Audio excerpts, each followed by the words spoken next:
Boa tarde.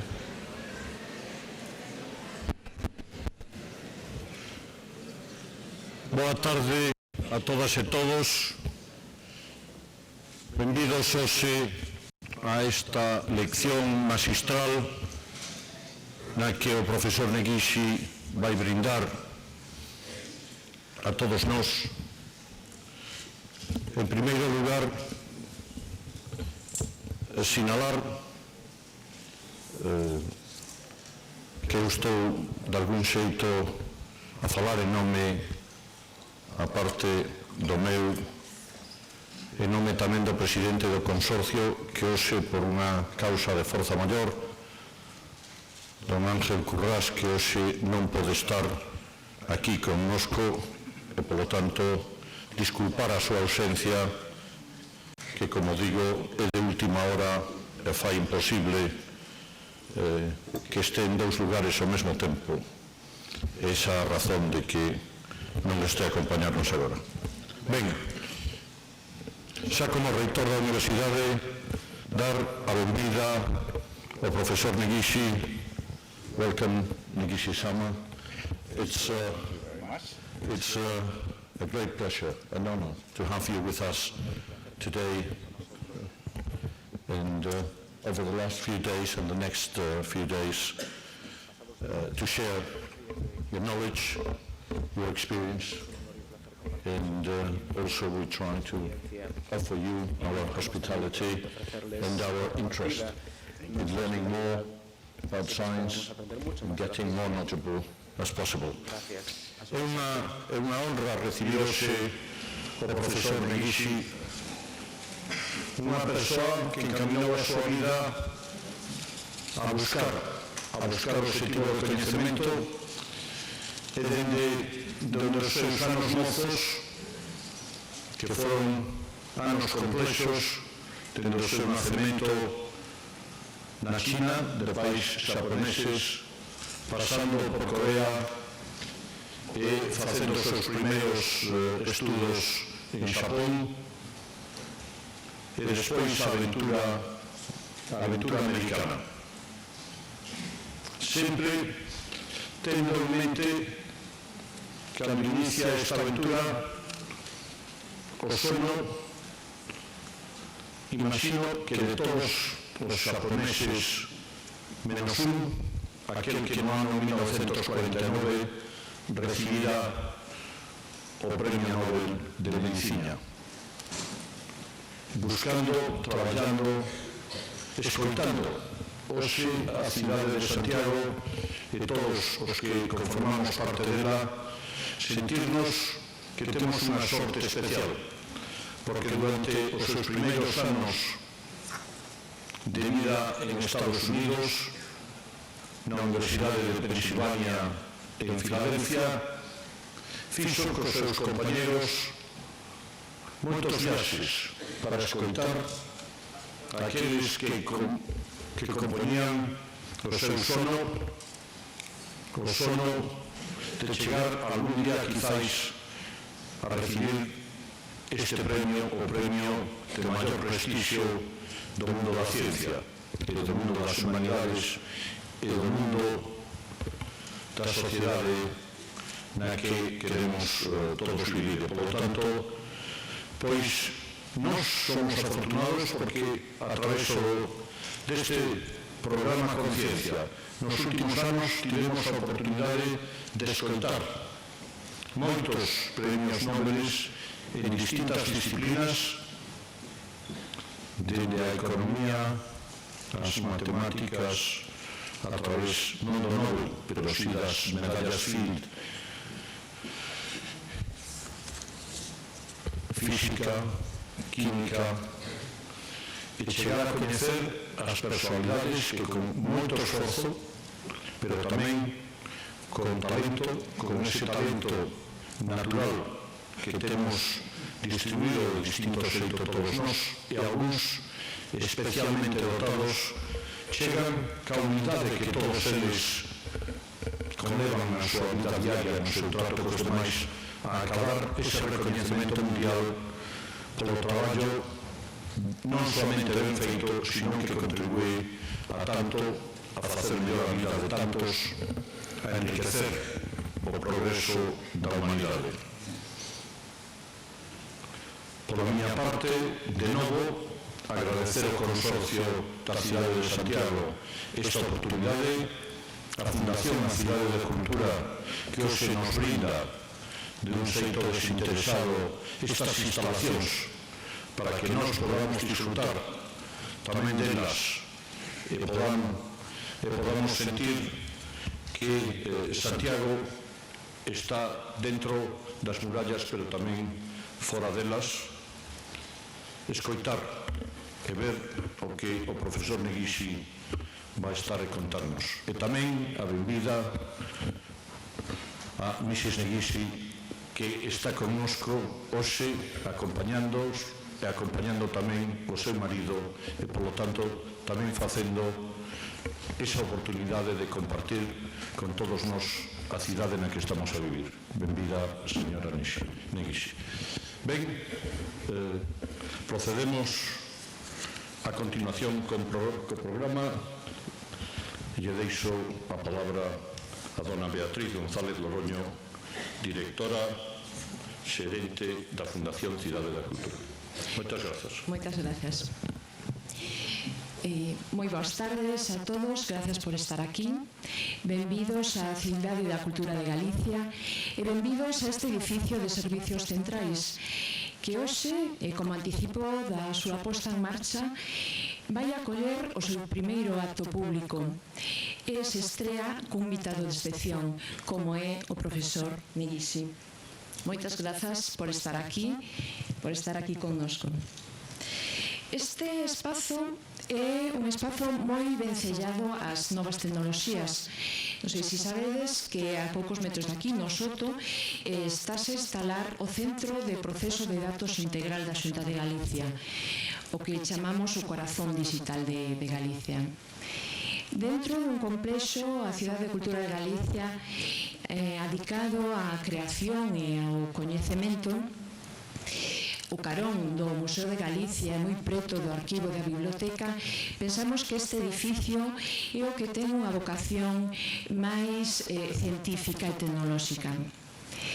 Gustaríame aproveitar a ocasión para felicitar a Universidade de Santiago de Compostela e o Consorcio de Santiago por levar a cabo durante 7 anos este programa de xeito tan exitoso como programa Conciencia. Permitir achegar aos galegos en xeral e a comunidade de investigadores en particular, achegarnos ao pensamento de algunhas das mentes máis brillantes do noso tempo. Tamén quería darlle meus parabéns ao coordinador do programa, Jorge Mira, polo seu compromiso coa ciencia. Para a Cidade de Cultura é un honor apoiar este programa. Estamos convencidos de que a divulgación científica, as iniciativas que favorecen o contacto entre investigadores de diferentes partes do mundo e os proxectos que promoven o intercambio de coñecemento son factores que resultan hoxe máis importantes que nunca. E por último, quería indicar que a Cidade de Cultura quere ofrecerse como un novo espazo que pon os seus recursos ao servicio de todos os que traballan pola creatividade dende as diferentes modalidades e disciplinas artísticas, pero tamén para todos aqueles que traballan polo coñecemento, sumándose a proxectos como neste caso o de Conciencia. Para todos, esta é a vosa casa. Moitas gracias.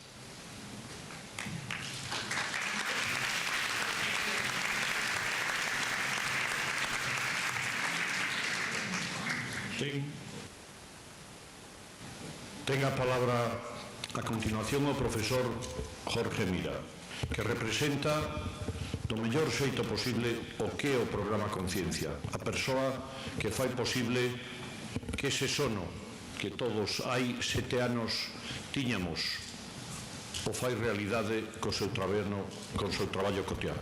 Profesor Mira. Grazas, reitor, señora directora xerente da Fundación Cidade da Cultura, profesor Neguixi, Ricardo Riguera, padriño, donas e cabaleiros. En primeiro lugar, grazas por asistirdes tan masivamente a este acto. O programa Conciencia vota a votar, botou a votar a andar esta semana. A gran novidade era, sen dúbida, a aposta por este espazo, unha aposta que podía ser un pouco arriscada, en a que debo dicir que se implicou totalmente a dirección da Fundación Cidade da Cultura. As miñas primeiras palabras teñen que ser, evidentemente, para agradecer a todo o seu persoal o traballo tan exquisito que desenvolveron, a súa gran disponibilidade e a súa profesionalidade. Non sei se algún deles está por aquí aínda, supoño que estarán arreglando detalles e atendendo a calquera circunstancia, pero, dende logo, moitas grazas, equipo da Cidade da Cultura, e, dende logo, Beatriz, pois moitísimas grazas polo teu apoio, porque realmente as instalacións estas ofrecen unhas posibilidades que nós debemos aproveitar, e ademais, pois, o reitor pode dicir que hai, creo que, un convenio entre a USC e a Fundación Cidade da Cultura, e este, pois, é un bo exemplo do que está a supoñer esa interacción. Vou a ser breve, simplemente comentarvos que o programa Conciencia segue a ter o eco que ven arrastrando dende hai anos, e, por exemplo, onte o profesor Neguisi, na roda de prensa, estivo 3 horas cos medios e lanzou unha idea un pouco atractiva, que era que hai que fixarse na reducción de gases de efecto invernadoiro, o famoso CO2, pero tamén hai que empezar a pensar en reducir o CO2 facendo algo así como a fotosíntese que as plantas fan naturalmente dun xeito artificial. Ben, pois esa noticia, esa postura que lanzou onte en Santiago, chamaronme da agencia EFE fai un par de horas dicíndome que estaba sendo, pois, como medio titular en México, en Venezuela, en Brasil, en Argentina. É dicir, bueno, pois, reitor de Santiago de Compostela, unha idea que para algún químico orgánico era bastante evidente, pois sorprendeu a prensa, pois, de unha parte moi ampla do mundo, non? Pois o profesor Neguisi, veredes que é un gran profesor, non sei que enfoque lle vai dar a súa charla, pero, dende logo, o efecto do programa Conciencia é moito máis que esta charla, que é unha guinda do pastel dunha estadía que se leva 3-4 días, nos cales é o que fai a estar con científicos da área de Galicia, da área que lle é afín, está tanto colaborando en seminarios como tomando un pincho de tortilla, isto é así, tamén está coñecendo a cidade, e, sobre todo, facéndose unha idea do que é a investigación na química orgánica en Galicia, que temos que dicilo, é punteira no Estado español. A química orgánica, aquí hai moitos químicos orgánicos, xente que é moi prestigiosa, e o profesor Neguisi creo que leva unha idea moi positiva da ciencia que se fai en Galicia, e esperemos que agora, cando marche daqui, empece a contar que aló nun recuncho da Península Ibérica hai uns químicos orgánicos que fan un bo traballo. Eu non teño nada máis que dicir, salvo reiterar de novo as grazas a Beatriz e a Fundación Cidade da Cultura.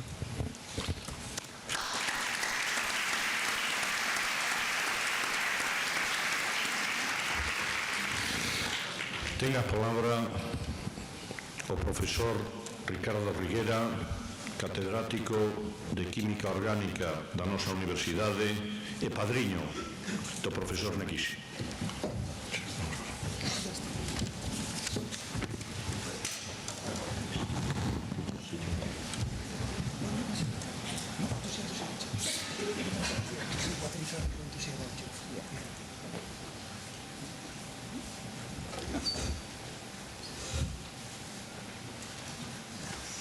Buenas tardes a todos. Es para mí un honor y un compromiso hacer esta presentación, porque se trata de una personalidad extraordinaria, como corresponde a un premio Nobel, en este caso en química, y me voy a permitir hacer una breve presentación con sus datos biográficos profesionales, sabiendo que cualquiera de vosotros, cualquiera de ustedes, pueden obtener esos datos de múltiples fuentes, de modo que yo lo que voy a tratar de hacer es traducirlos dando las claves a aquellos que no están en el mundo de la investigación de la química o a aquellos que están empezando una carrera en química, para entender cuáles son los criterios que pueden llevar a la valoración de un currículum como para ser nombrado como premio Nobel. Bueno, datos biográficos que naturalmente se pueden encontrar en muchos datos, en muchas fuentes. Nació en el año 35, se graduó en la Universidad de Tokio, trabajó en una empresa química en Japón y en el año 60 viaja a los Estados Unidos como becario Fulbright. Por supuesto, para ser becario Fulbright es necesario tener un buen expediente académico, de manera que los esfuerzos que se hacen desde primero son los que luego se recogen para poder llegar a ser un becario Fulbright. Como becario Fulbright estuvo en los Estados Unidos y se doctoró en el año 63 en la Universidad de Pensilvania. Regresó a su país y luego en el año 66, es decir, 3 años después, volvió a los Estados Unidos para hacer una estancia postdoctoral. No una estancia postdoctoral en cualquier sitio, en cualquier universidad. Esta es otra de las claves.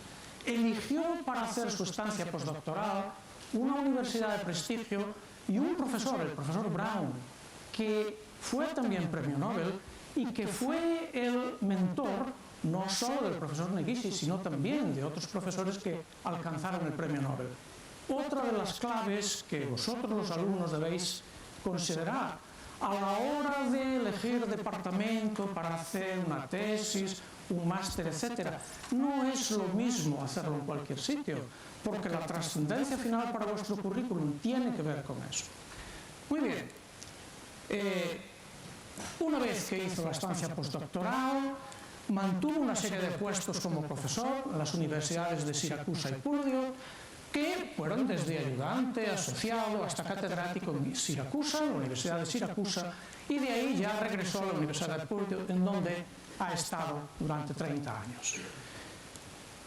En el año 99 fue distinguido como Distinguished Professor of Chemistry en el nombre de Herbert Brown, porque el profesor Brown, también premio Nobel, el de los boranos, que todos los estudiantes conocéis, creó una fundación en la que parte de la financiación de esta cátedra proviene de esa fundación. Muy bien. Por supuesto, no se llega a premio Nobel sin escalas intermedias, y el número de premios y distinciones que alcanzó en esos años es mucho más numeroso que este. Como podéis comprobar, yo he hecho sencillamente una selección de unos cuantos, esto es menos de la mitad de tal. He puesto algunas fotos ilustrativas, por ejemplo esta, que es la que corresponde a todos los Nobeles del año 2010, en donde está profesor Negishi, profesor Suzuki, profesor Heck, Vargas Llosa, que todos conocemos. O esta, tomada en su clase el mismo día que supo que había recibido el premio Nobel y que, como todos los días que tenía clase, fue a dar clase, igual que hacemos la mayoría de nosotros, los que somos profesores. Muy bien. Vamos a analizar con un poco de detalle, y no solo para los que estáis iniciando una carrera científica, sino para todos aquellos que no están en el trabajo científico o de investigación o sencillamente de química, cuáles son los criterios que una comisión para becas o una comisión en general que evalúa datos científicos utiliza. Y esto está en estos datos. Autor de varios libros, patentes y conferencias, por supuesto, autor de más de 400 publicaciones en revistas profesionales científicas de las reconocidas internacionalmente como de gran prestigio, uno de los químicos orgánicos sintéticos más citados, y este es un aspecto muy importante. Sus contribuciones no se quedan, por importantes que sean, en las revistas de investigación, sino que han pasado a los libros. En los libros de química orgánica general, de segundo, de tercero de carrera, figuran estas reacciones de acoplamiento del profesor Negishi. Bueno, para aquellos que no estén en el mundo de la investigación, quisiera decir que es una de las actividades más competitivas. Yo diría que probablemente a veces ferozmente competitiva. Y que existen criterios internacionalmente aceptados para valorar esos datos. Y yo aquí tengo el resultado de una búsqueda muy sencilla que he hecho hace 2 días, exactamente para hacer esta diapositiva. Una búsqueda en el Science Citation Reports, una base de datos que cualquiera puede utilizar, en la universidad, por ejemplo. Entonces, sencillamente entrando con el nombre del profesor Negishi, sin entrar en más detalles, aparece el número de publicaciones, el número de citas, el número de artículos que lo citan. Esto quiere decir que 10.000 artículos científicos reconocen que sus descubrimientos han sido fundamentales para esos 10.000 artículos científicos. Es una medida de esa trascendencia de su trabajo. El número de citas media y finalmente este índice H, que parece que desde hace unos pocos años o unos meses se cita incluso en los periódicos regionales y nacionales, ha salido recientemente algunas clasificaciones. Naturalmente un número es muy poco expresivo, incluso la edad no es excesivamente expresiva del estado físico en el que uno se encuentra, pero algo expresa. Este índice es una expresión numérica de cuál es la trascendencia que para el resto de la comunidad científica tienen los trabajos de ese autor. De manera que, de un modo claramente aproximado, claro, expresa de algún modo la posición que ese profesor ocupa dentro de ese área de conocimiento. De manera que, aunque pudiera parecer que la investigación científica es algo que solo los científicos pueden medir, evaluar y conocer, no es tanto así. Incluso aquellas personas que no pertenecen a ese trabajo y a ese mundo pueden tener información para saber el lugar que un trabajo o un investigador ocupa dentro de su área de conocimiento en cualquier parte del mundo. Bueno, permítanme entonces ahora que pase a aspectos más concretos. Esto es un extracto de lo que dice la comisión que concedió el premio Nobel sobre las razones por las cuales se lo concedió al profesor Negishi. Y quiero fijarme aquí en 2 o 3 conceptos muy brevemente. Primero, porque ha descubierto lo que llamamos el acoplamiento cruzado catalizado por paladio, del que naturalmente va a hablar después. Luego dice que es una herramienta química y es una herramienta usada en todo el mundo, no solo en investigación, sino también en procesos industriales, que él probablemente mencionará. De todo esto, yo quisiera destacar estos conceptos: química, química orgánica, síntesis o creación de moléculas, de estructuras orgánicas, catálisis, que para aquellos de ustedes que no estén en la química o en la investigación, pues pueden resultarles completamente nuevas. Me voy a permitir 5 minutitos para explicar muy sencillamente algo de esto. Primero, sobre la química. Bueno, pues cuando estudiamos la naturaleza no nos queda más remedio que dividirla en partes porque no se puede estudiar todo junto. Y de las ciencias de la naturaleza, química, física, biología es una de ellas. Es decir, que no es algo que los químicos que parecen estar en todas partes se han inventado para justificar su existencia, sino que es un modo de estudiar la naturaleza a partir de sus propiedades químicas. No hay en esta sala absolutamente nada que no haya pasado en algún momento por la química, o dicho de otro modo, que en sus propiedades o su estructura no tenga una parte que estudia la química. Química orgánica, que es la especialidad del profesor Negishi, pues es la parte de la química que tiene que ver con los procesos y los compuestos relacionados con los seres vivos. Todo eso es la parte que estudia química orgánica. Y ahora viene síntesis o creación de estructuras, de moléculas, y catálisis. Breves palabras sobre eso. Lo primero, catálisis. Los que no estudian química no tienen por qué saber qué es la catálisis. Muy sencillamente, solo para dar una pincelada. Supongamos que alguien es capaz de caminar un largo trecho por un camino y puede hacerlo sin ningún esfuerzo, está preparado para eso. Pero si tuviera que subir una montaña muy alta y muy pendiente en alguna parte del camino, quizás no sería capaz de llegar arriba y por lo tanto de no pasar al otro lado. Esto es una representación muy sencilla de una reacción, en donde las moléculas van desde este punto, tienen que subir un alto y pasar al final, productos de partida, productos de reacción.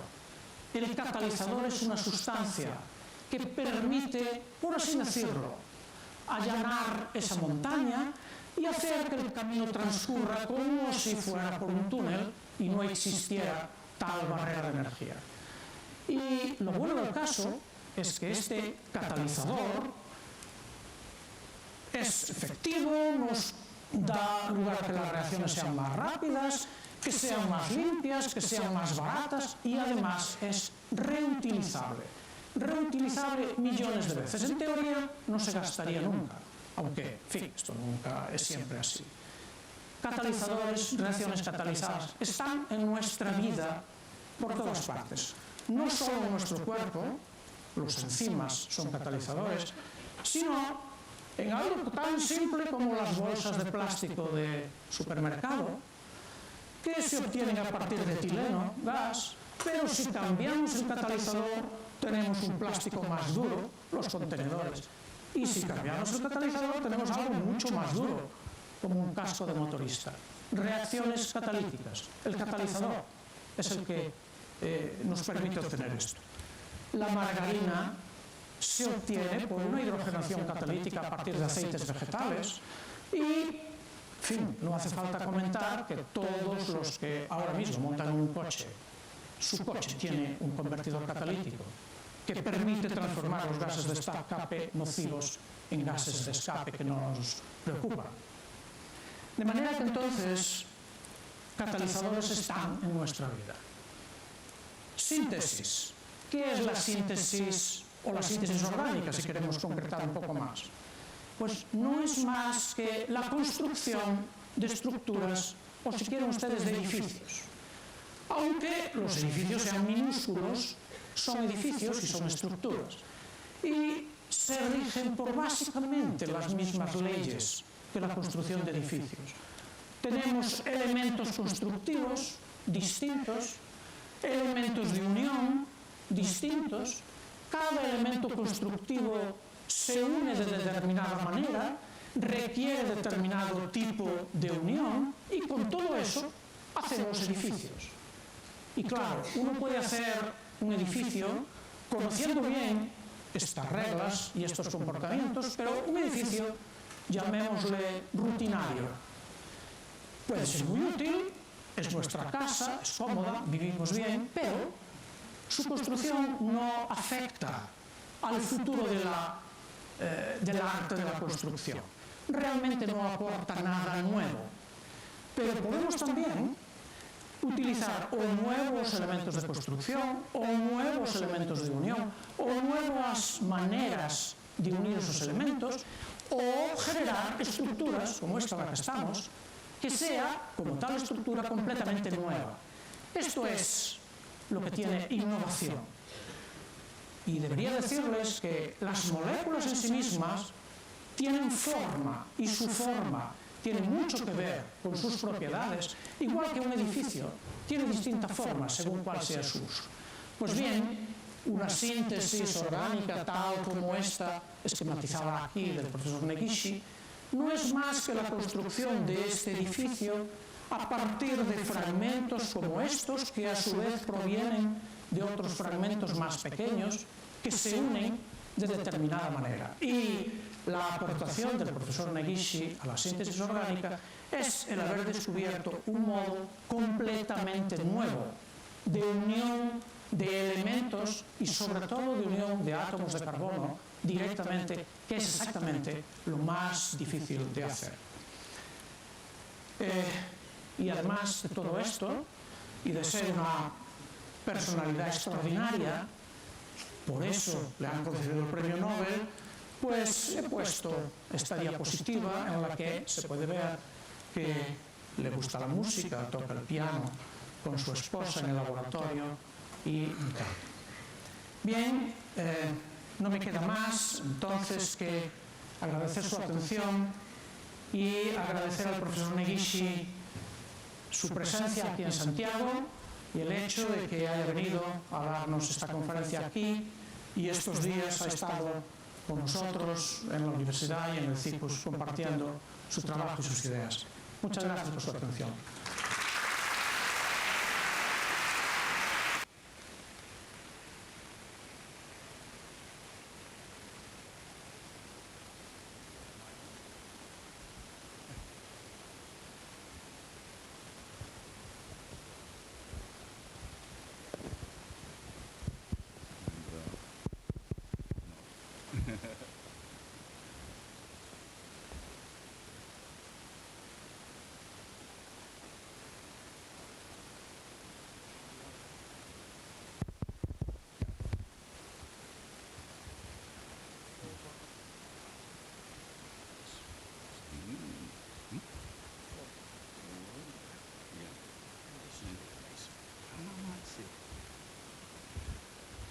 Well, thank you very much. Muchísimas gracias.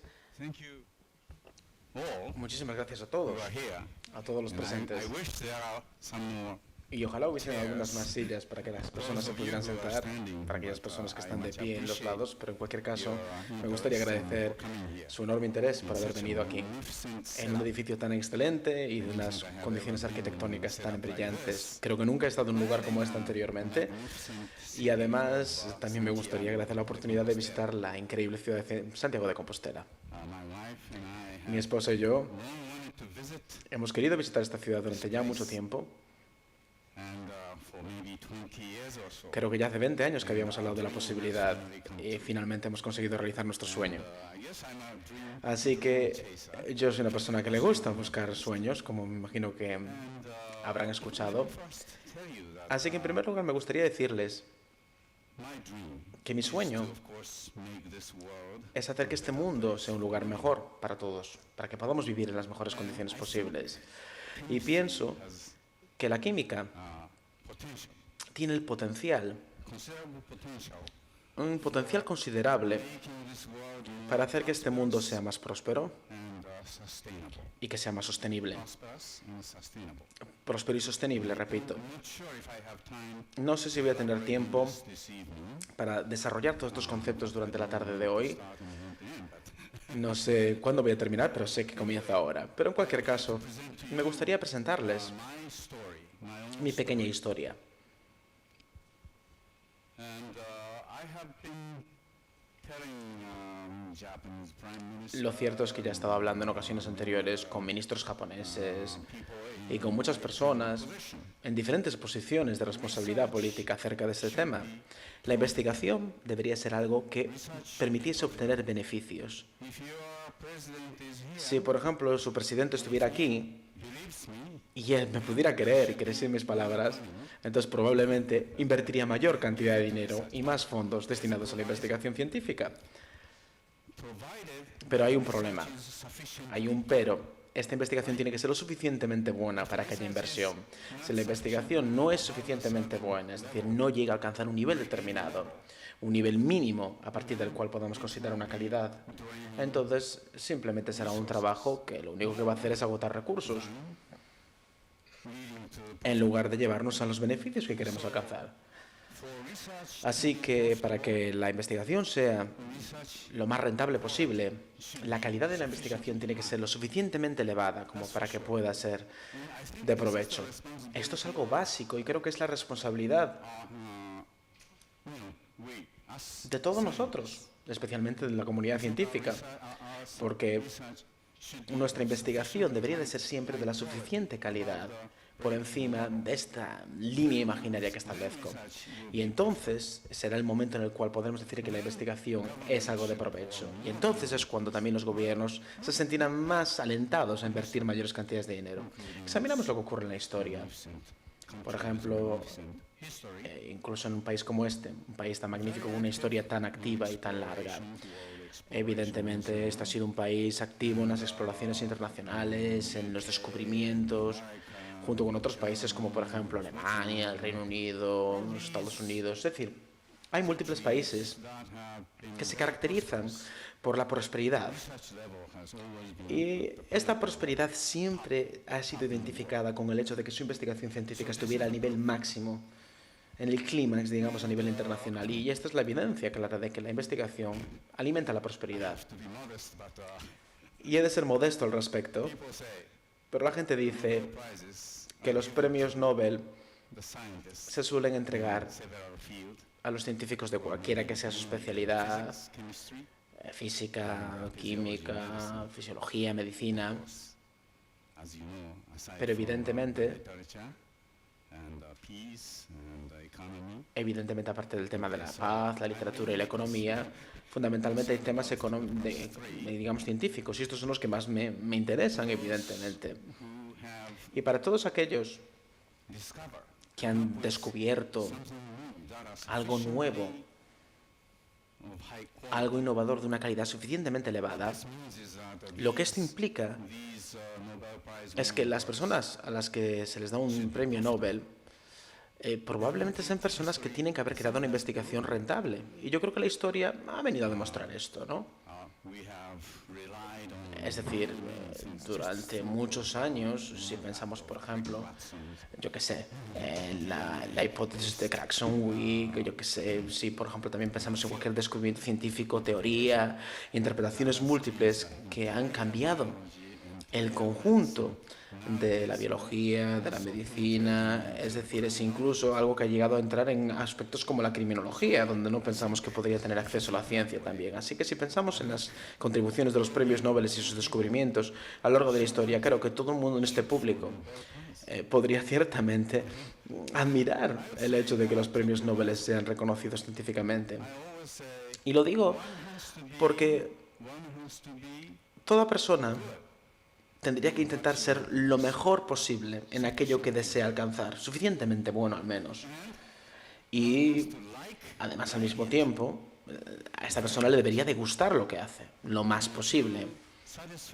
Así que si se satisfacen estas dos condiciones, pienso que no debería haber ningún obstáculo, ninguna dificultad para alcanzar los objetivos que deseamos. Esto es lo que le digo también a mis estudiantes universitarios. Es importante tener miras amplias. En ocasiones hay que intentar incluso estar en las mejores posiciones posibles. Y en el momento en el que finalmente alcancen la licenciatura o finalicen los estudios universitarios, he hecho un cálculo aproximado de que en cualquier campo del que podamos hablar, cualquier ámbito científico que pueda ser reconocido con un premio Nobel, en el siglo pasado, por ejemplo, en torno a aproximadamente 10 elevado a 10. Me confuso un poco porque estoy utilizando japonés, inglés y me confundo un poco, así que voy a hablar un poquito, digamos, desde el punto de vista científico. El caso es que 10 elevado a 10 personas han vivido durante los últimos 100 años, en el último siglo. Los premios Nobel se iniciaron a principios del siglo XX, como ya sabrán, y por tanto sabemos que estamos hablando de que es un evento sobre todo del siglo XX, a pesar de que ahora ya estamos en el siglo XXI, porque evidentemente estamos en el año 2012. Pero simplemente históricamente me gustaría mencionar este hecho, que durante este siglo han vivido una enorme cantidad de personas. Pero sin embargo, ha habido menos de 1000 personas que recibieron el premio Nobel en este mismo periodo de tiempo, en los 6 ámbitos en los que se realiza esta distinción. Así que si dividimos esta cantidad, evidentemente obtenemos una proporción muy, muy pequeña.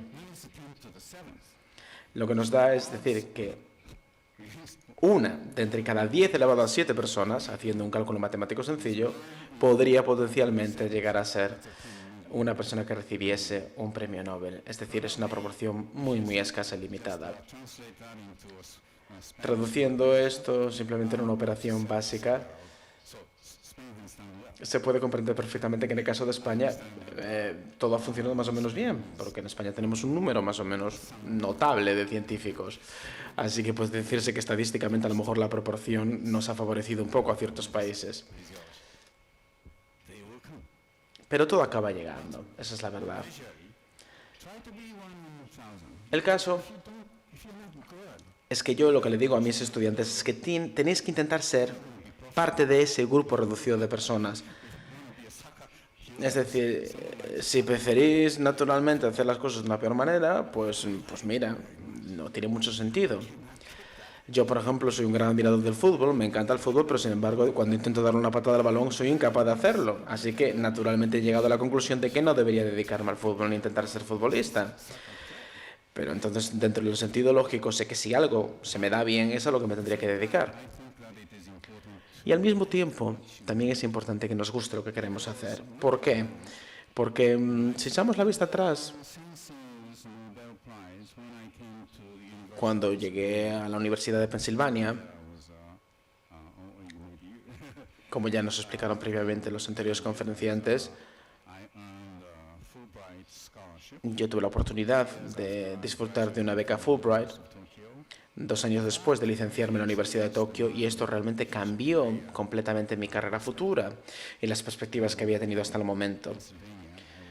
En Pensilvania, pues hacía exactamente lo mismo que aquí estáis haciendo vosotros, es decir, asistir a múltiples conferencias impartidas por premios Nobel. Y esto realmente me cambió completamente. Cambió mi idiosincrasia, mi perspectiva mental. Evidentemente, no es que en aquella época estuviera absolutamente determinado a alcanzar un objetivo determinado, ni que tampoco quisiera al 100% obtener un premio Nobel. Pero, sin embargo, seguía teniendo una serie de sueños realistas.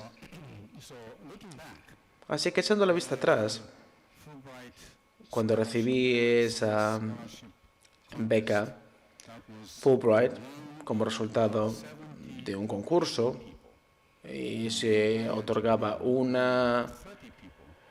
aproximadamente unas 30 becas, no más, en el territorio japonés. Es decir, muy pocas personas recibían esta beca. Y sin embargo, el número de solicitantes era muy grande, superaba claramente los 2.000. Es decir, solamente 30 becas para 2.000 candidatos. Así que, sin intentar seguir alardeándome de lo que he conseguido, les tengo que hablar un poco de lo que conseguí. Es decir, era un estudiante muy bueno, y no me da ninguna vergüenza reconocerlo. Era bueno en el instituto, aunque ahí no estudiaba demasiado y me dedicaba a otras cosas.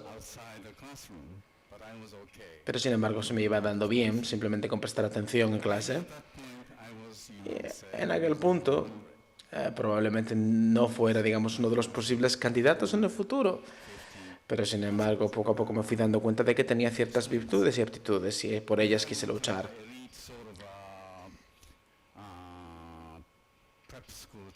Después tuve oportunidad de ir a un instituto preparatorio para el ingreso a la universidad, donde la mayor parte de las personas quieren acceder a la Universidad de Tokio, al Instituto de Tecnología de Tokio, es decir, algunas instituciones de las que seguramente habrán tenido conocimiento ya. Y por primera vez empezaba a fracasar. Estaba suspendiendo. Eso era probablemente porque tampoco estaba estudiando demasiado, ni me estaba dedicando demasiado. Hasta a los primeros años del instituto me iba más o menos bien, pero una vez que llegué al curso preuniversitario las cosas se complicaron. Y ahí es cuando mi posición en la clase no era demasiado buena. Dentro de mi libro de calificaciones tenía el puesto 123. Y el 123 suponía que esa era la posición que ocupaba de aproximadamente unos 400 o 500 alumnos. Es decir, ya no era uno de los alumnos más brillantes, ni siquiera estaba entre los 3 primeros. Y lo que esto implicó es que a ese nivel sí que necesitaba estudiar, sí que necesitaba aplicarme más duramente. Y entonces me di cuenta de lo siguiente. Espera un momento. Hay como unos 100 colegas más dentro de la clase que son mejores que yo. Y nunca había experimentado algo en mis años, algo parecido en los años previos de educación. Nunca había tenido ese tipo de competitividad, pero sin embargo también eché la vista hacia el otro lado y dije, bueno, también hay unas 300 o 400 personas por detrás de mí, así que tampoco estoy tan mal.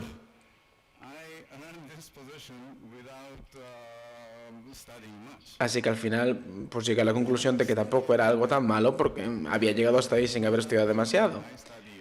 Y ese es el momento en el que dije, bueno, ahora sí que tengo que estudiar mucho. Y aún hoy en día pienso que lo que aprendemos en el instituto es la base de nuestra formación profesional. las matemáticas, las lenguas extranjeras, la ciencia básica. So for me, and 6 months' time, half a year, Y en unos 6 meses, en medio año, pasé del puesto 123 al puesto número 9. at that time my school, En aquel momento, en mi escuela, top students, entre aproximadamente los 40 primeros estudiantes se iban a la Universidad de Tokio. Es decir, era una selección muy rigurosa y había un examen de acceso muy exigente. at the 123rd, Pero ciertamente en el puesto 123 no tenía ninguna posibilidad. Pero sin embargo ahora, en una posición más avanzada, ya estaba entre los 10 primeros y tenía posibilidades de llegar a mi objetivo. half of that high school, I was at the top. Así que al final conseguí estar en el puesto más avanzado y esto se convirtió en un elemento de mucha presión.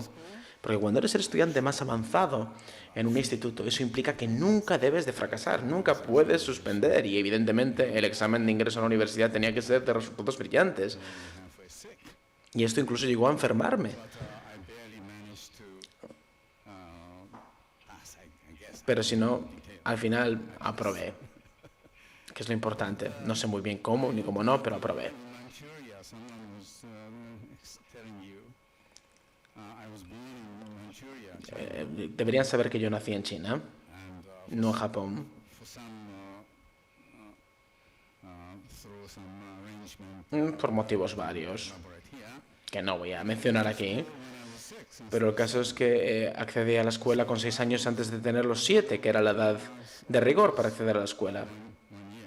Lo cual implica que fui avanzando en la carrera académica con un año menos que el resto de mis compañeros. Así que accedí a la Universidad de Tokio con 17 años en vez de 18. Y en esta escuela, education system is el sistema educativo japonés at the university. es un sistema Tokyo is ranked very high in the world. que tiene cierta complejidad y la Universidad de Tokio a nivel internacional tiene una posición muy importante. Pero lo cierto es que los profesores están interesados sobre todo en su investigación y no tanto en la educación. Entrance examination. Es decir, tenían un examen de ingresos simplemente para conseguir a los mejores estudiantes y tampoco tener que preocuparse demasiado por formarlos. Pero lo mejor de lo mejor, la élite, pues la verdad no siempre tiene las mejores condiciones, todo depende de las circunstancias. I joined after Bueno, the graduation. el caso es que nos sacamos la típica foto de graduación. I joined polymer, synthetic polymer company. Pasé, después de licenciarme, a trabajar en una compañía de síntesis de polímeros. I was told Y ahí to me decían, quiero que sistemáticamente investigue usted y estudie la química orgánica de los polímeros. Y yo les dije, ¿pero qué me están diciendo?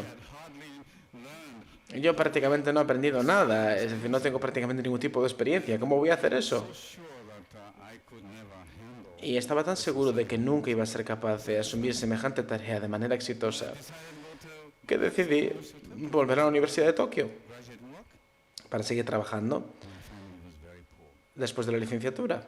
Y mi familia era muy pobre, así que evidentemente necesitaba algún tipo de financiación porque había conseguido superar el instituto y la universidad gracias a las diferentes becas que recibí, pero después de licenciarse, evidentemente, una persona necesita algún tipo de ingreso adicional para poder hacer frente a los pagos universitarios correspondientes y el mantenimiento de las personas. Y fue el momento en el que finalmente conseguí alcanzar esta beca, la beca Fulbright, que me daba la oportunidad de ir a los Estados Unidos. Estoy hablando de finales de los años 50. Y ahí Estados Unidos era el país con letras mayúsculas. Básicamente, el resto del mundo giraba en torno a los Estados Unidos porque todavía el resto de países intentaba recuperarse y sanar las heridas correspondientes a la Segunda Guerra Mundial. As I told you, I passed. Así que conseguí esa beca Came to University of Pennsylvania. y allí fui a la Universidad de Pensilvania. Desde ese momento, Career development was made el desarrollo de mi carrera very solid foundation. académica se basaba sobre todo, digamos, en unos cimientos muy fortalecidos gracias a toda la ciencia que había aprendido previamente, pero también a lo que aprendí en la Universidad de Pensilvania. Volví a Japón y 3 años después decidí pasar del ámbito industrial al ámbito académico. So I knocked Así que llamé a la puerta del profesor Brown, al que le escribí 10 cartas, pidiendo que, digamos, tuviera la oportunidad de tener una posición para hacer una estancia postdoctoral. Y conseguí tres de ellas fueron respondidas. Y una de ellas, por ejemplo, era del profesor Weinstein. Pero en el año 1962 había tenido la oportunidad de asistir a una conferencia del profesor Brown en la Universidad de Pensilvania, donde hablaba, por ejemplo, de su descubrimiento de la hidroboración y de los desarrollos científicos derivados de la misma. Y desde aquel momento empecé a pensar en el futuro. En aquel momento, evidentemente, estábamos hablando de una situación muy primitiva. ¿Cuál era el futuro, por tanto, digamos, de la química organometálica? Y es aquí donde ya voy a mi presentación.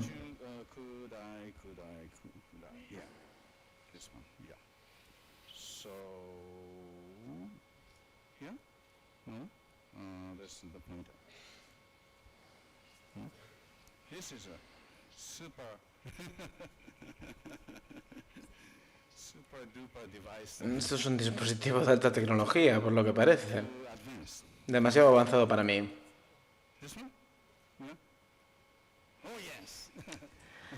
Pues sí.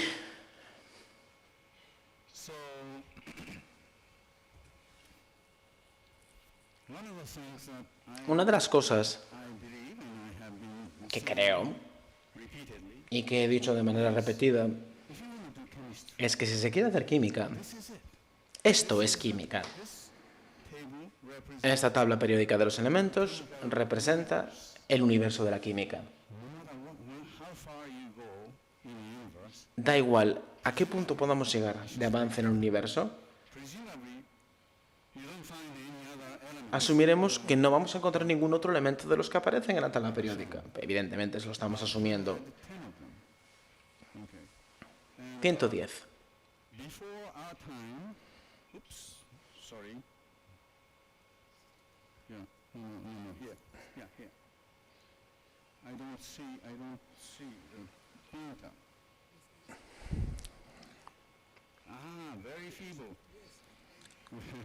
Ahí está. Una luz un poquito tenue en el puntero. No sé si la verán bien. Bueno, si la ven, perfecto.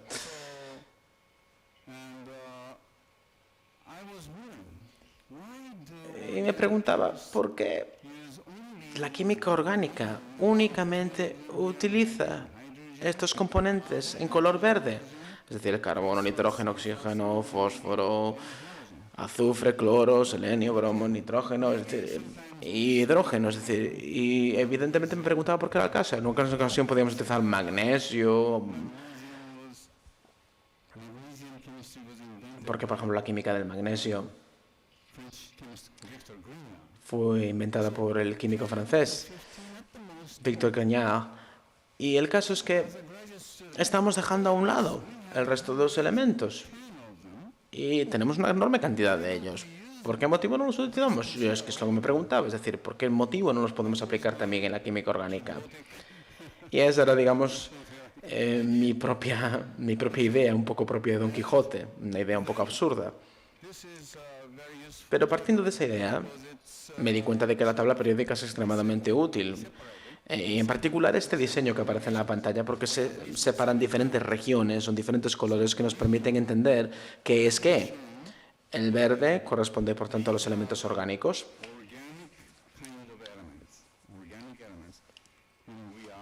Es decir, lo que nosotros somos orgánicos. Es decir, que predominantemente somos verdes. Y lo que comemos, evidentemente, también tiene que ser predominantemente verde, predominantemente orgánico. Y compone básicamente estos elementos.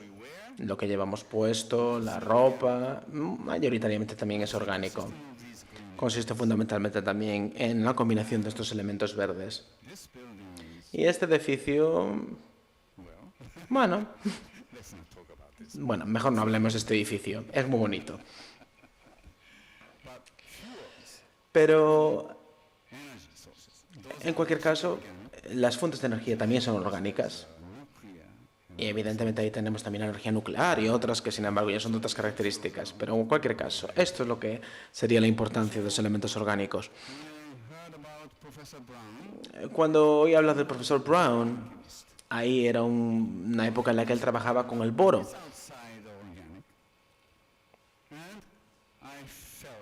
Y en aquel momento me di cuenta de que podríamos explorar la combinación de elementos orgánicos y metálicos, es decir, la química metálica y la química orgánica.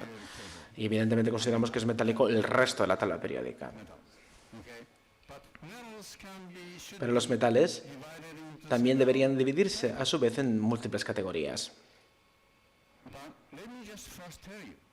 Pero en primer lugar, quiero decirles que después del polonio, el polonio es un elemento que corresponde a la posición 86, y la mayor parte de ellos son radiactivos. En total hay 26 elementos radiactivos, que son los que aparecen reflejados en color rojo, y que son excesivamente peligrosos para su utilización en la síntesis orgánica. Y luego también tenemos otra serie de elementos que son intrínsecamente tóxicos, como el beridio, el cadmio o el mercurio. Es decir, me imagino que probablemente sabrán que este tipo de elementos pueden llegar a ocasionar enfermedades y problemas de toxicología en los seres humanos y en los animales, así que es por ello por lo que estos son excesivamente tóxicos, intrínsecamente tóxicos en su naturaleza, y no deberíamos utilizarlos tampoco en la síntesis orgánica. Y lo cierto es que básicamente deberíamos dejarlos fuera. También tenemos que dejar fuera de la partida los gases inertes, porque en algunas ocasiones pueden servir como un medio inerte adecuado, pero químicamente prácticamente no interactúan. Aún a pesar de que evidentemente el neón, el argón, etcétera, son tan presentes en nuestra vida, por ejemplo, las lámparas fluorescentes. Pero desde el punto de vista de la química orgánica tampoco nos valen mucho. Así que lo que nos queda es en torno a unos 20 metales relativamente poco caros. El litio, las baterías de litio, por ejemplo, ya habrán escuchado hablar de ellas. El sodio, cloruro sódico, por ejemplo, el magnesio, el calcio, evidentemente, que forma parte de nuestra estructura ósea. Es decir, estos son elementos poco caros y extremadamente importantes en el ámbito de la síntesis orgánica. Tenemos unos 20. Pero lo que me gustaría destacar, y esto es lo que hice durante toda mi carrera, es este grupo de color dorado, que es el grupo de los metales de transición del bloque 10. 24-1, porque el tecnicio es un elemento artificial que es intrínsecamente radiactivo en su naturaleza. Así que tenemos 23 que conforman este grupo, y todos los presentes probablemente no estarán demasiado familiarizados con ellos. Es decir, pero sin embargo muchos de ellos forman parte de nuestra vida cotidiana. Y evidentemente hay maneras clásicas de la utilización de estos metales, pero sin embargo los profesores aquí presentes u otros investigadores como el profesor Groves, el profesor Schrock y muchos otros han investigado sobre este ámbito. Y algunos profesores que son más jóvenes también lo están haciendo.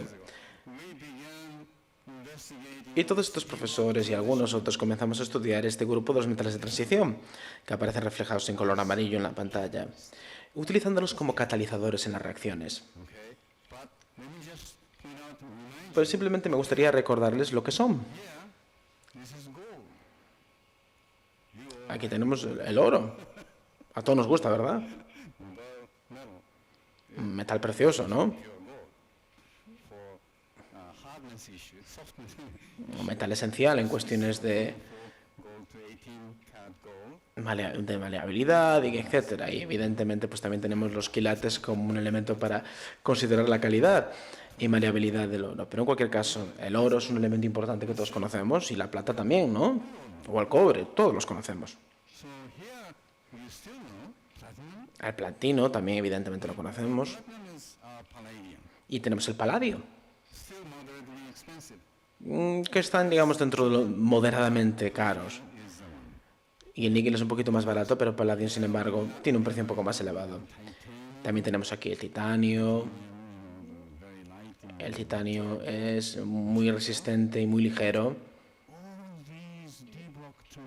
Pero todos estos metales del bloque de transición, debido a su posición en la tabla periódica, pueden servir como catalizadores fantásticos. Y se lo mostraré más adelante. Un catalizador puede utilizarse una y otra vez en un ciclo continuado, en un bucle, y llevar a cabo sus funciones de manera excelente. Y debido precisamente al hecho de que su moción es circular, finalmente llegan a su origen, es decir, vuelven siempre al punto de partida. Es decir, es un proceso que se recicla automáticamente, y esto es genial. Es decir, esencialmente nunca se perdería un catalizador, siempre se reobtendría, pero sin embargo está claro que sí que se pierden debido a múltiples procesos que afectan a su conservación. Y esto es lo que hemos estado haciendo, por tanto, estudiar este ámbito.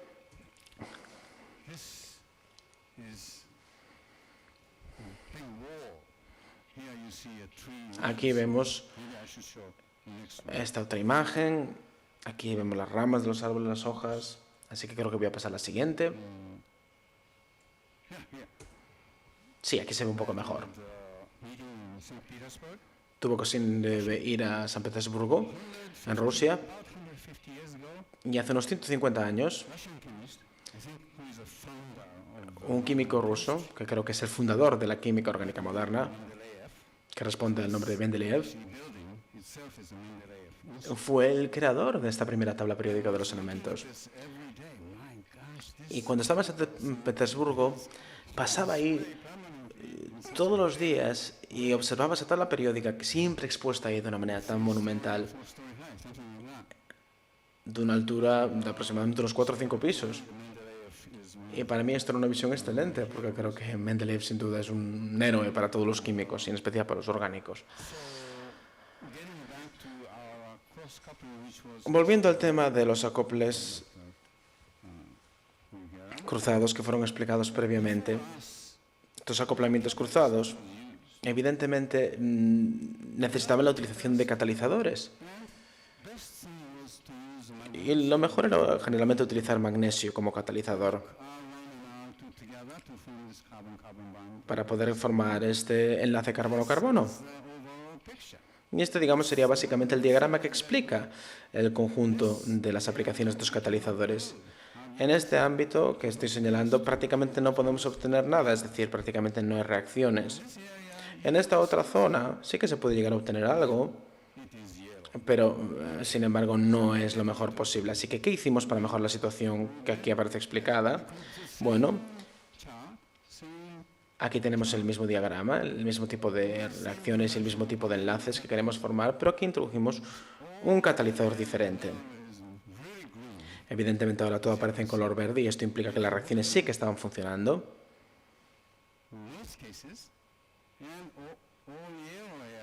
Y también hay algunas zonas en sombra amarilla que implican evidentemente que todavía hay una cierta duda y una cierta vacilación al respecto. Pero en la mayor parte de los casos sí que podíamos llevar a cabo esta síntesis orgánica química, es decir, este enlace entre diferentes tipos de moléculas o átomos, y así creamos diferentes tipos de enlaces carbono-carbono y gracias a ello compuestos orgánicos de todo tipo. Nosotros evidentemente estamos compuestos por compuestos orgánicos, pero desafortunadamente todavía no podemos sintetizar un ser vivo como un ser humano. Es decir, esto es una combinación de factores muy difíciles de explicar, y está claro que la naturaleza lo hace con ayuda de, llamémosle, Dios. Tal vez probablemente la posibilidad de crear seres vivos todavía está dentro del territorio divino, entre comillas. Bien.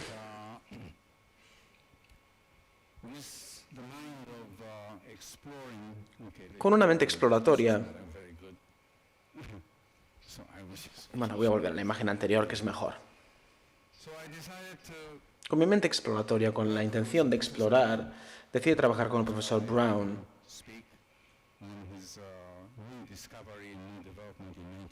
que había estado desarrollando diferentes cuestiones científicas en el año 62. Como ya les dije, volví a Japón, pero luego en el año 66 decidí regresar al ámbito académico y trabajar intensamente en la investigación, así que pasé del ámbito industrial al académico. Y creo que todos nosotros podemos llegar a cambiar nuestra dirección vital. Yo creo que hasta 3 veces. Antes de que nos hagamos demasiado viejos. Así que en aquel momento yo tenía 30 años, cuando fui a hablar con el profesor Brown y a colaborar con él. Y esto ciertamente cambió mi vida. Cambió mi vida profesional. Porque fue el momento en el que me convertí en un químico organometálico.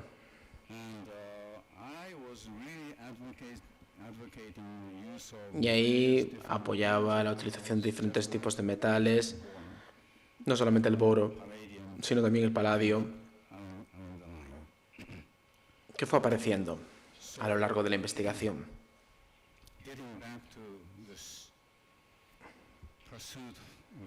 Volviendo, por tanto, a esta búsqueda personal, esta búsqueda del premio Nobel, que creo que todos vosotros también deberíais de perseguir.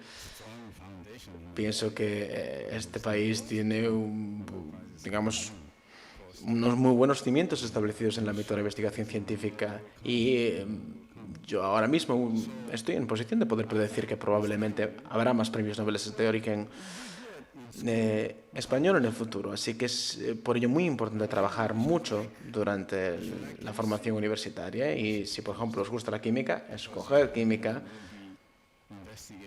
porque esto os va a permitir investigar de manera continua sobre múltiples cosas.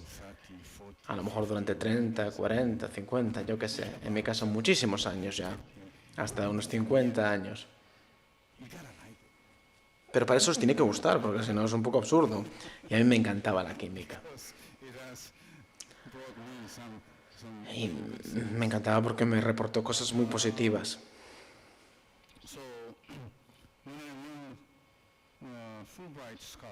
Cuando me dieron esta beca Fulbright para ir a los Estados Unidos, como ya os conté antes, mi sueño estaba puesto concretamente en esa proporción estadística, es decir, 1 de cada 10 elevado a 7 personas podría llegar a recibir un premio Nobel. En el futuro es probable que ese número no aumente, es decir, han establecido como máximo 3 posibles ganadores en cada disciplina, pero evidentemente la población del mundo sigue creciendo, así cada vez es más difícil, y si antes la proporción era 1 por cada 10 elevado a 7 ciudadanos, probablemente desde el punto de vista estadístico será incluso más difícil alcanzarlo en el futuro. Pero bueno, lo que le digo a la gente es que todo esto es como si fuera un proceso de escalada de un peñasco. Llegamos al siguiente punto de acampada y volvemos a escalar nuevamente hasta poder alcanzar otro punto, paso a paso, en un total de 7 pasos concretamente. Y asumiendo de que evidentemente tuviese una especial precaución con los primeros pasos, como por ejemplo el que correspondía al momento en el que obtuve mi licenciatura en la Universidad de Tokio, ya pensaba que en aquel momento estaba, digamos, en una buena situación para poder seguir investigando. Sabía que era una persona que podía seguir trabajando en el ámbito de la investigación científica o la ingeniería, y así que seguí avanzando y alcancé el 3er nivel. Pero luego la subida era mucho más escarpada, así que tenía que seguir avanzar hasta 4 puntos más arriba para poder alcanzar la cumbre que perseguía. Y en cada uno de estos procesos había una clara competencia, es decir, nuevamente estamos intentando ser uno de los mejores, así que cada escalada resultaba especialmente farragosa. Pero cada vez que alcanzaba una de estas posiciones llegué finalmente a ser uno de los primeros. Así que, echando la vista atrás al momento en el que recibí esta beca Fulbright que me permitió ir a los Estados Unidos, en aquel momento todavía estaba en el 1er nivel, pero sin embargo fui avanzando progresivamente, conquistando diferentes puntos en esta escalada tan compleja. Y también cuando solicitó posteriormente una estancia postdoctoral en diferentes lugares en Estados Unidos, concretamente en el año 1966, y ahí tuvo oportunidad, por tanto, de realizar esta estancia postdoctoral en Estados Unidos, entonces claramente sentí que gracias a esta posibilidad y a la investigación que iba a poder realizar, había avanzado un paso más. Es decir, la quinta escalada había sido superada. Cuando se llega a este punto, es decir, cuando llegamos al quinto punto en la escalada, solamente tenemos dos más para avanzar, un sexto punto y un séptimo punto. Y evidentemente esto en un nivel ya muy avanzado, porque evidentemente llegar al sexto nivel supondría 1 de cada millón. Pero en cualquier caso, mirándolo ahora, me di cuenta de que estaba en lo cierto, es decir, porque el profesor Brown tenía unos 400 estudiantes realizando ya fuera su doctorado o alguna estancia postdoctoral. Y él evidentemente había recibido su propio premio Nobel, concretamente lo recibió en el año 1979 por el descubrimiento de este proceso de hidroboración. Pero como ya he dicho, él tenía 400 estudiantes postdoctorales y en fase de desarrollo del doctorado. Eran muchos. Y yo era uno de ellos. Y también estaba ahí Akira Suzuki, que es varios años mayor que yo. Pero los dos recibimos el premio Nobel en el 2010.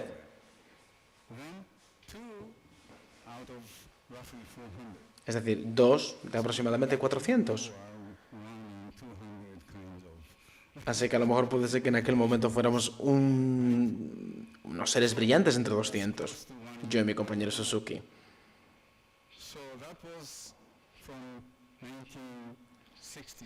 Y eso fue desde el año 1966 hasta el año 1972. Momento en el que obtuve un puesto en la Universidad de Siracusa. Ya tenía unos 36, 37 años, si no me acuerdo mal.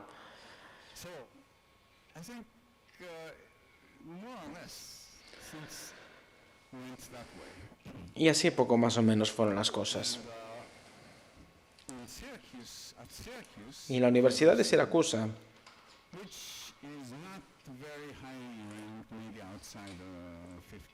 que a lo mejor no ocupa los puestos más importantes en Estados Unidos, a lo mejor está por debajo del puesto 50, pero sea como fuera, este fue el lugar en el que establecí los cimientos claros para poder finalmente recibir un premio Nobel sobre la base de los acoplamientos cruzales basados en paladio. Hasta aquel momento realmente no había alcanzado nada significativo, pero en la Universidad de Siracusa sí que invirtió algo de dinero en mí y esto permitió que yo siguiera investigando. En definitiva, como ya he mencionado antes, la inversión tiene que resultar rentable, así que si no hacía bien las cosas, no obtendría los resultados deseados. Y después de algunos años, descubrimos esta reacción utilizando como catalizador el paladio.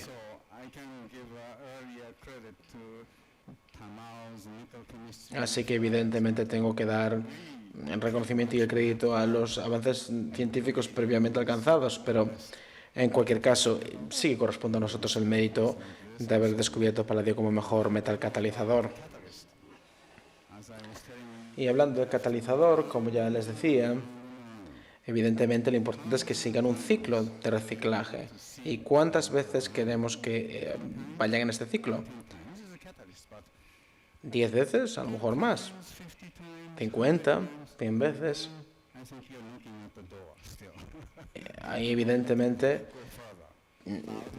tenemos que seguir avanzando. A lo mejor 1000 veces. Bueno, 1000 veces ya parece un resultado más deseable. Al menos estamos dentro de lo que sería lo más realista o prometedor. Pero evidentemente, en el caso del paladio, estamos hablando de 10.000, 100.000, hasta 1.000.000 de veces. En la mayor parte de los casos. Con lo cual estamos claramente ante un catalizador excelente. Evidentemente esto depende del metal. Pero el caso es que el paladio se puede utilizar hasta 1.000.000 de veces en este ciclo. Esto implica que si, por ejemplo, un catalizador costara $1.000.000 por mol, el costo efectivo para poder producir lo que necesitamos obtener, que sería un compuesto orgánico, sería $1. Todo el mundo puede invertir $1 en algo, ¿no? Es barato, es accesible. Y es donde realmente reside la belleza de la catálisis. Más recientemente, algunos de mis colegas de compañías farmacéuticas me preguntaron si sería posible aumentar ese número, esa cifra, porque el paladio tiene una ligera toxicidad asociada. Así que en el ámbito científico médico podría ser muy peligroso. Así que por motivos de seguridad continuamos trabajando en ello e intentamos mejorar. En este ámbito, evidentemente, tenemos que ser muy cautos y asegurarnos de que lo que estamos observando es real y que no corresponda al resultado de algún tipo de contaminación de los tanques, por ejemplo, con el paladio, porque eso evidentemente sería falsear los resultados.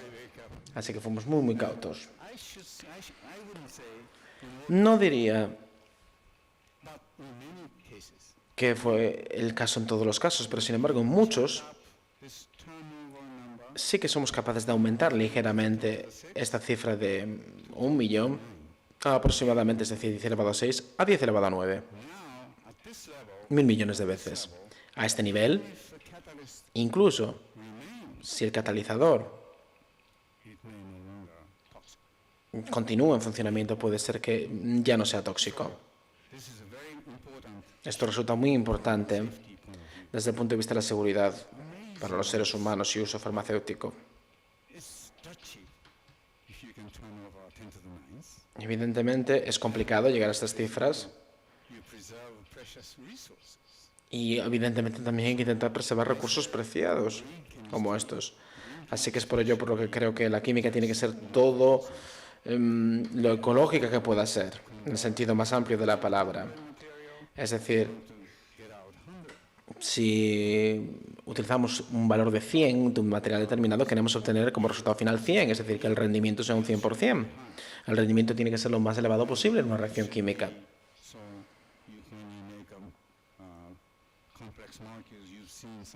Esto ocurre también en la síntesis de moléculas complejas. Queremos partir de un compuesto relativamente barato hasta obtener un resultado final, un producto, un compuesto, lo más rápido posible, el menor número de pasos posible, porque evidentemente cuantos más pasos haya en el proceso de síntesis del compuesto, más caro será. Así que la eficacia es otro factor, otro parámetro a tener en cuenta. Y además, la química orgánica es compleja, porque a lo mejor las moléculas tienen esta forma o esta otra, es decir, adquieren múltiples tipos de posiciones. Así que es importante también sintetizar un único isómero, es decir, aquel que sea el que realmente deseamos obtener. Por ello la selectividad es otro factor. Rendimiento, eficacia, selectividad, y eso nos da en inglés YES, yes, sí. Esto evidentemente venía de la campaña de Barack Obama cuando decía yes we can. Me recordaba lo que hacemos en la química. Pero además, la economía también es importante, es una función también a tener en cuenta, y la seguridad también lo es. Todavía no he encontrado la otra Y que podría hacer otro yes en inglés, pero bueno.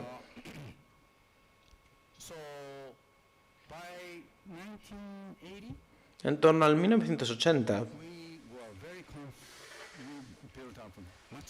ya estamos bastante confiados en el trabajo que realizábamos. Sabíamos que este tipo de reacción química catalizada por el paladio había desarrollado lo suficiente como para dar unos resultados de lo más adecuados. Y esto nos lleva al punto del premio Nobel. Y esto realmente no me resulta sorprendente. No me resulta sorprendente porque, hombre, hemos trabajado mucho tiempo y esto es lo razonable y lo lógico. Así que en torno al año 1980 comencé ya a sentir que era una posibilidad. Pero luego, evidentemente, seguimos desarrollando muchos otros factores y cuestiones. Y en el año 2000, el profesor Brown ya tenía casi 80 años y celebramos un gran simposio. Y en este simposio había unas 200 personas entre el público asistente. Y en ese momento el profesor Brown anunció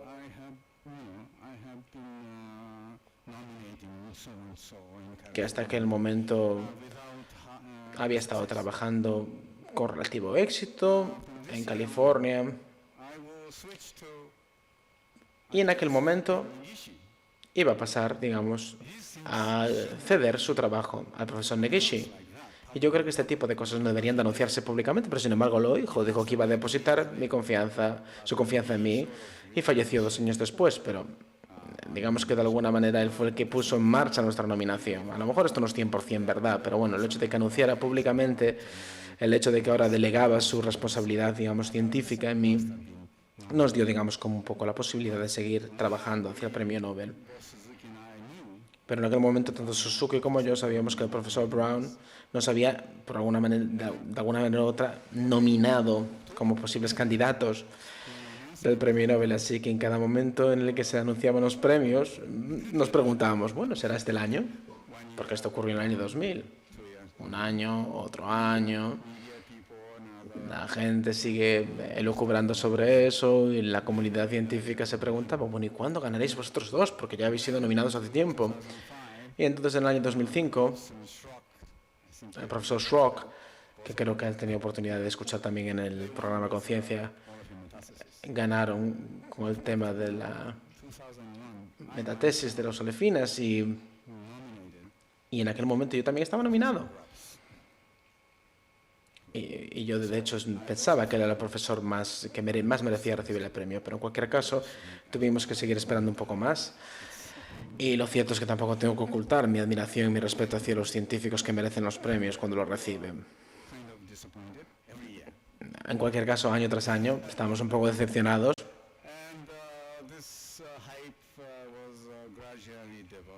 Y poco a poco iba aumentando esta excitación y llegó el año 2010. Nuestro presidente, en el Departamento de Química Orgánica, nos dijo, bueno, en el año 2009, tanto Suzuki como tú estabais lo más cerca de obtener el premio. Simplemente os quedaban 2 votos para poder ganar. ¿Y cómo podemos ganar entonces? ¿Qué tenemos que hacer? Bueno, evidentemente tendremos que intentar hacer lo posible para poder obtener el favor de los miembros del comité. Y llegó el 2010. Nuevamente el mes de octubre.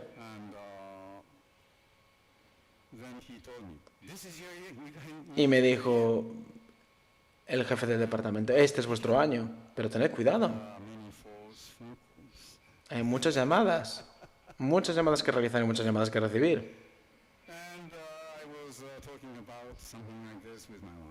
Y de esto hablaba yo con mi esposa. Y nos dormimos. A lo mejor a la 1, a las 2 de la mañana, realmente no me acuerdo, pero ya era tarde. Y a las 5 de la mañana, en los Estados Unidos, claro,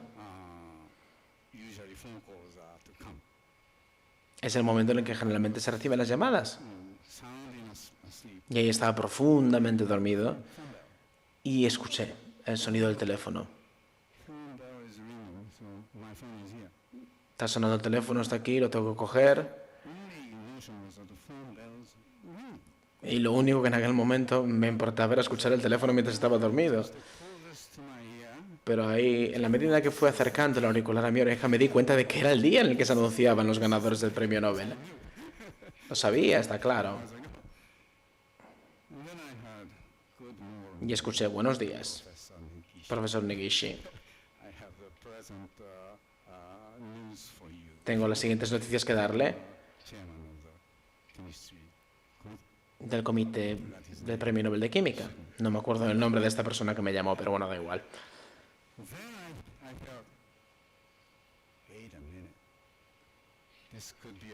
Y entonces pensé, a lo mejor esto no es lo que yo espero. Pero siguió hablando y en ese momento me empezó a dar la enhorabuena. Y dijo, tenemos una serie de miembros del comité que uno por uno te darán la enhorabuena que mereces. Y resulta que uno de ellos era un amigo mío. Y conocía su voz cuando me lo dio por teléfono. Es un tío muy alto y muy fuertote, pero que tiene sin embargo una voz así muy aguda. Y me di cuenta de que era él cuando me dijo felicidades con un peculiar acento japonés. Y entonces me di cuenta de que era verdad. Y al día siguiente trabajé 26 horas, más de lo que el día tiene. Ya sé que solo 24, pero trabajé muchísimo.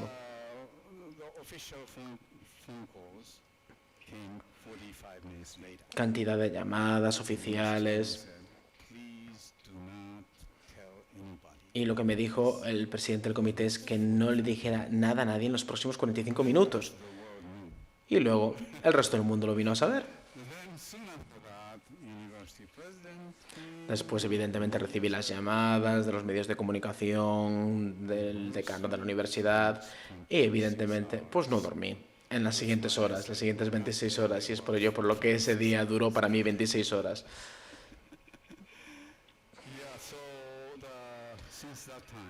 Y desde aquel momento he tenido oportunidad de dar enorme cantidad de conferencias, hasta más de 100. En muchas ocasiones frente a públicos más pequeños, pero en cualquier caso 100 conferencias en diferentes países de todo el mundo. Evidentemente en el continente americano, pero también en Asia, en Europa.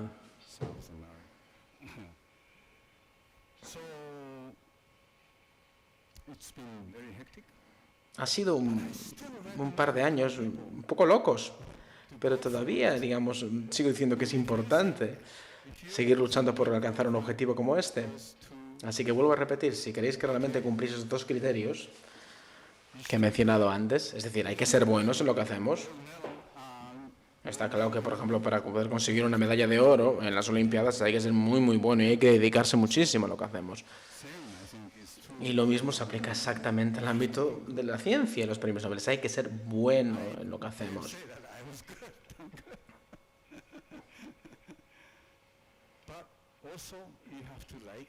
Pero también nos tiene que gustar. Así que vuelvo a repetir, cuando estas dos condiciones se cumplen, estos dos criterios se consiguen alcanzar, entonces es cuando hay que luchar por alcanzar un objetivo. A lo mejor puede ser que en algún momento determinados sintáis desorientados, pero podéis cambiar de dirección algunas veces durante vuestra carrera profesional. Hasta que a lo mejor lleguéis a la edad de unos 35 años. Porque pienso que realmente los descubrimientos críticos esenciales tendrían que hacerse como más tardar la edad de 45 años. Y cuando yo escuché esta cifra, pues me dio un poco de miedo, porque yo en el año 66 tenía 41 años. Y, por ejemplo, cuando inicié mi trabajo en los Estados Unidos después de conseguir la beca Fulbright, ya tenía la edad adecuada. El profesor Brown había realizado un gran descubrimiento en el año 1956, como ya saben. Y él había nacido en el año 1912, lo cual implica que tenía 44 años, es decir, estaba a un año de la fecha límite para hacer un descubrimiento de interés. Todo esto son bromas sin importancia, no son realmente cosas serias. Así que tal vez debería de parar y decir otra cosa. Lo que quiero decirles es que ganar un premio Nobel es una experiencia extraordinaria y esto no implica que tenga que ser un objetivo para todos.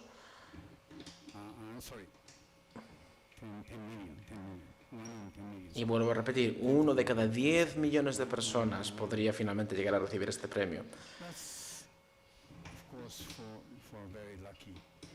Lo cual implica evidentemente que no solamente hay que trabajar mucho, sino también tener suerte.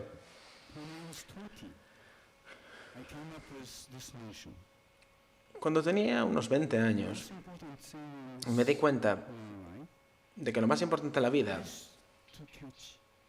What else? Happiness. Era alcanzar la felicidad, rozarla con los dedos. Everybody's goal. La felicidad debería ser el objetivo que todos tuviéramos. Everybody can. Este sí que es un objetivo que yo creo que todos podemos llegar a alcanzar.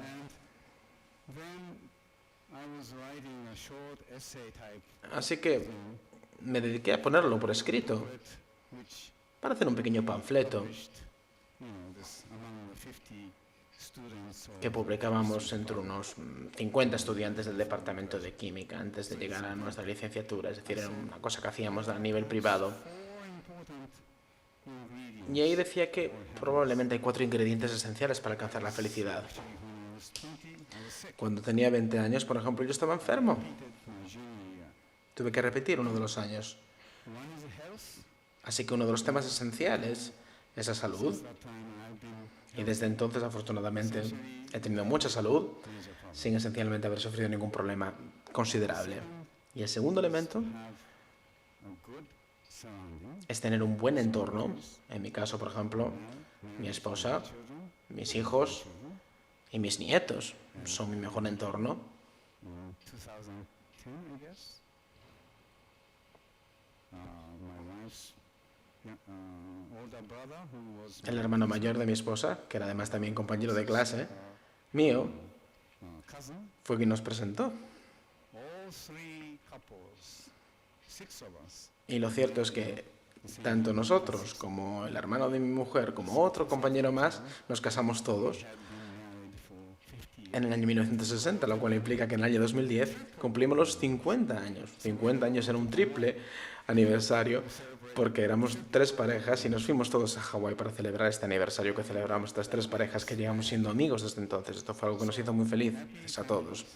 Así que las familias felices, los entornos adecuados, y yo afortunadamente tengo una de estas, son esenciales. Y después have a good, good professional career. hay que tener una buena carrera profesional, ¿no? One of the critical things, fifth step, that's the most critical thing. Y digamos que esto es probablemente uno de los elementos más críticos en esa escalada que ya mencioné previamente, el tener un mentor adecuado, un mentor con el que podamos tener un contacto directo, un contacto de uno a uno, sea lo que hagamos. Nos guste la música, el ballet, los deportes, sea cual sea la circunstancia. Este tipo de relación con los mentores, relación de uno a uno, es absolutamente esencial, especialmente en el ámbito académico. Un trabajo tutorado por una persona desde cerca. Además de esta buena carrera profesional, hay que volver al mundo, dándole más de lo que hemos sacado de él. Did I start Hasta recientemente no he tenido la sensación de que tal vez probablemente esté dando más al mundo de lo que he llegado a recibir del mundo en mi vida, pero da igual. fourth one? I like to do all kinds of things. Y el cuarto elemento es que a mí me gusta hacer todo tipo de cosas. Has been very helpful. Y yo pienso que esto ha sido especialmente útil para el mantenimiento de mi salud mental y física. Me gusta cantar, All kinds of music, canto todo tipo de género musical, and I like to play golf, me gusta jugar al golf, skiing. me gusta esquiar. So I do still. I'm engaged in all these things. Y todavía sigo haciendo ese tipo de cosas. So these are, I thought, maybe 4 main. Así que yo creo que estos son los 4 ingredientes esenciales para la felicidad. Don't forget about these. No os olviden, por tanto, de todas estas cosas. Y si son buenos en lo que hacéis, si realmente os interesa la química, Make sure that what you like fall into those 6 categories. si realmente estáis dentro de las categorías que he descrito, Come to Spain. puede ser que realmente ayudéis a España a ser un país con más premios Nobel de los que hasta ahora ha obtenido. If you fail, Seguid vuestros sueños. Si fracasáis, there was a repechage. siempre hay posibilidad de recuperar, ¿no? Siempre hay una reválida, a lo mejor. Do a couple times and keep trying. Podemos seguir haciéndolo una y otra vez. Muchísimas gracias por vuestra atención.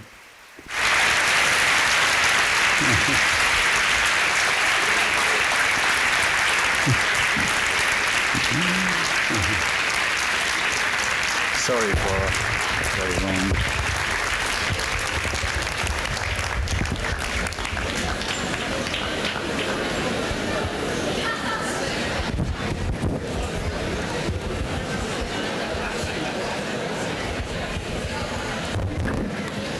Ok, Thank you, Professor Negishi.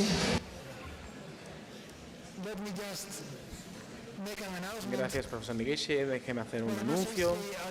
Que hacer preguntas, simplemente quería comentarvos que dentro de 2 semanas, neste mesmo sitio, a esta mesma hora, teremos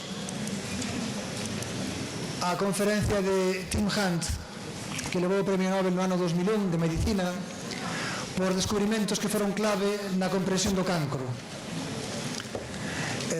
Creo que a ocasión de ter ao profesor Hunt como se tivemos ao profesor Negishi non debe deixarse correr, e polo tanto pois convoco-vos. Eu non sei se alguén quere facer algunha pregunta, unha soa simplemente, pero falar simplemente os que teñades estrés polos buses, dicirvos que os buses non marcharán ata que non marche desde aquí, ou seja que por se alguén ten prisa, non? Algunha pregunta do público? Unha pregunta sola para acabar?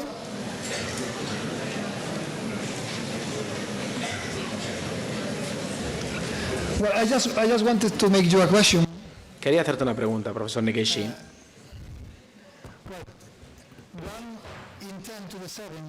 Uno de cada 10 elevado a 7 personas es ciertamente muchísimo, es demasiado, ¿no? Es una proporción estadísticamente demasiado pequeña, ¿no? Si alguien se da cuenta de que no es capaz de alcanzar todos los pasos que has venido describiendo, esta escalada, entonces, ¿qué podemos hacer? ¿Cuál es la solución? Bueno, creo que al final mencioné este hecho, es decir, yo pienso que todo el mundo debería de tener una vida feliz. ¿Y qué más queremos que eso? Si somos capaces de alcanzar la felicidad y de tocarla con nuestros dedos, esto es realmente lo mejor que podríamos querer y desear. O sea, tendremos salud, tendremos un buen entorno familiar, un buen trabajo. ¿Qué más queremos? Es decir, teniendo felicidad en nuestras vidas podemos dar más a la sociedad de lo que hemos obtenido. ¿Y qué ocurre con la cuestión financiera? Es decir, tú no has producido ningún tipo de patente, parece que no tienes un interés de beneficio económico. Bueno, quería simplemente intentar hacer lo más fácil posible esta presentación y no obtener complicaciones derivadas del tema financiero, pero lo cierto es que tengo hasta unas 10 patentes, diferentes patentes que no he podido mencionar durante mi conferencia, pero sin embargo no les he prestado demasiada atención y nunca me he interesado demasiado porque las solicitudes de patentes son muy complejas y en los años 70 me interesaba tantísimo conseguir alcanzar algo nuevo dentro del ámbito de la química orgánica y concretamente organometálica que quería seguir haciendo cosas nuevas una después de la otra y seguir avanzando progresivamente. Así que mis solicitudes para poder obtener patentes en muchas ocasiones o bien eran rechazadas o en otras ocasiones pues tampoco les prestaba demasiada atención porque creo que como científico es mucho más importante estar en los puestos más avanzados y llegar a alcanzar, digamos, posiciones significativas dentro de los grupos de investigación en los que trabajemos que conseguir patentes. Está claro que a partir de los años 70 cada vez entraron más personas a investigar dentro del ámbito en el que yo trabajaba y yo egoístamente quería seguir siendo de los primeros, quería ser el que nos encabezara, así que evidentemente creo que la publicación de patentes o la obtención de patentes reduciría nuestra velocidad de avance. Así que yo creo que a lo mejor hice lo correcto porque el premio Nobel viene a corroborarlo. Y ahora evidentemente tengo un beneficio inesperado, que es poder hablar a un público como el presente. Es decir, son personas que pueden utilizar nuestra química orgánica sin pagarme absolutamente nada al respecto, ni tener que pagar por el uso de una patente. Y creo que en ese sentido, Akira Suzuki también está dentro del mismo ámbito, es decir, nunca ha solicitado patentes, porque pienso que lo importante es seguir investigando y seguir trabajando. Y creo que a lo mejor lo que sí que sería interesante, por ejemplo, es dar un premio a aquellos científicos que sean capaces de alcanzar algo significativo y novedoso sin patentes, porque eso sería realmente importante. Y es por ello probablemente porque también hemos conseguido alcanzar un uso más generalizado de nuestra química, así que realmente no me arrepiento en absoluto de no haber hecho más patentes, porque así permite un acceso mucho más universal a mi química, y realmente es algo que me hace feliz. Y siempre digo que los químicos, los científicos, todos nosotros, a lo mejor necesitamos un porcentaje determinado, un 25%, un 50% más de lo que obtenemos de la sociedad y para poder alcanzar la felicidad.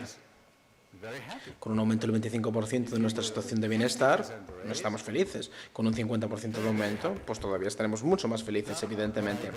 Y esto es lo que básicamente yo obtuve con mi trabajo en la química. Concretamente un mes después de que me concedieran el premio Nobel, repentinamente un 50% del trabajo que había realizado se vio magnificado. Así que lo importante es ir en el camino de la excelencia y el dinero vendrá. Pero si intentáis obtener dinero por otras fuentes, lo normal es que el dinero escape de vuestras manos. Así que lo mejor es dejar que este llegue a nosotros. Bueno, simplemente quería pediros otro aplauso, profesor Neguisi.